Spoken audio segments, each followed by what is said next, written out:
Bonjour à tous, j'espère que vous allez bien. Aujourd'hui, on va parler de traumatisme dentaire.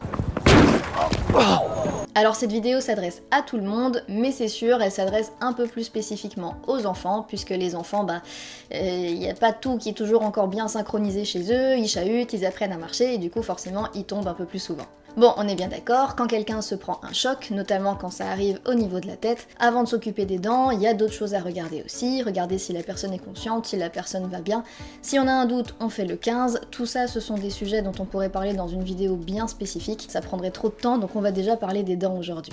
Donc quand ce genre de choses arrive, que le choc soit petit ou grand, qu'il y ait une dent cassée ou pas, que ça saigne ou pas, que ça fasse mal ou pas, il va falloir appeler votre chirurgien dentiste pour qu'il puisse vous voir le plus rapidement possible. Le fait d'aller chez votre chirurgien dentiste, déjà il pourra prendre en charge votre urgence et surtout il va pouvoir vous réaliser un certificat médical. Ce certificat, il a deux objectifs. Le premier objectif, c'est de servir de sorte de constat. Si vous avez des conséquences sur votre dent, on va en parler après, même longtemps après, ce constat, s'il est fait dans les temps et s'il est donné à votre assurance, et notamment s'il y a un tiers responsable, donc une personne qui est à la cause de votre choc, vous pourrez peut-être avoir des prises en charge. Je dis bien peut-être parce que jusque-là, j'en ai jamais vu. Le deuxième, c'est de pouvoir se rappeler du choc, parce que justement, je l'ai dit et on va le redire encore après, quand on a des conséquences qui interviennent 10, 20, 15 ans après, et que notre choc il a eu lieu quand on avait, je sais pas, 6, 7 ans, on se souvient pas toujours des circonstances et de ce qui s'est vraiment passé. Ce constat, ça permet du coup de s'en rappeler. Ensuite, on va rentrer dans le vif du sujet. Si on tombe sur une dent et qu'elle se casse, on appelle ça du coup une fracture dentaire. Le morceau qui est cassé, il va falloir le récupérer et le conserver. En effet, vous allez aller voir votre chirurgien dentiste le plus rapidement possible et il va recoller le morceau si c'est faisable. Entre le moment du choc et le moment où vous allez pouvoir voir votre chirurgien dentiste, il va falloir conserver le morceau de dent que vous avez récupéré.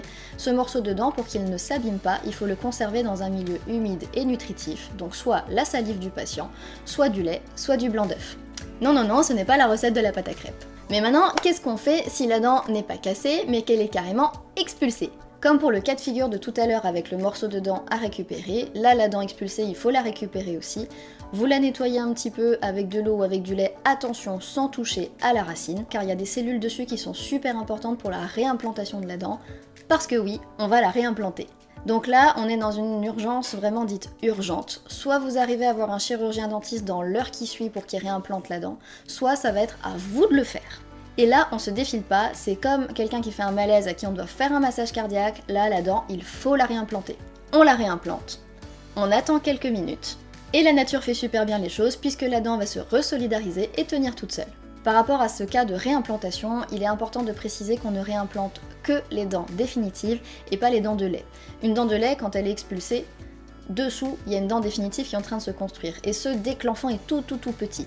Donc si on réimplante une dent de lait, on a trop de chances de faire une lésion en fait et de blesser le germe de la dent définitive qui est en train de pousser en dessous. Donc si une dent de lait s'expulse, vous allez aussi voir votre chirurgien dentiste, vous pouvez garder la petite dent pour la petite souris, mais on ne la réimplante pas.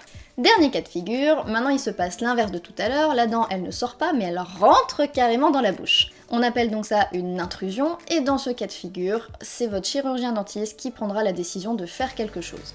Ou pas. Pour le coup, là c'est vraiment du cas par cas. Comme je vous l'ai dit tout à l'heure, un choc sur une dent, même s'il n'y a pas de casse apparente, peut avoir des conséquences même longtemps après.